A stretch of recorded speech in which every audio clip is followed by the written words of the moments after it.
Dakle, evo nas, snimili smo, da kažemo, prvi deo filma, Seljaci iz Čardaka 4, najjači film će ikada biti, najveći random, ikada osmišljen u istoriji, filma. Tu je i Igor. Sad, idemo dole, show biznis, da bi se reklo ukratko.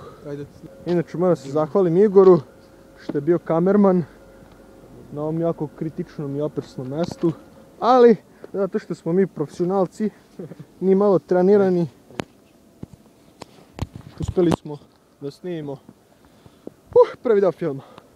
Ajde se snima ovo, snima se.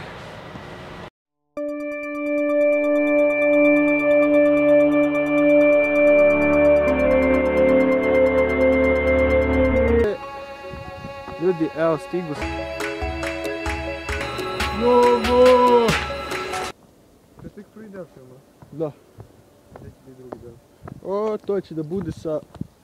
Tamo, šumate dobro, preko puta. Ne, to sljedeće ide ovaj vođenski kadrovi Novog Sada. To će tek da bude vrhunski.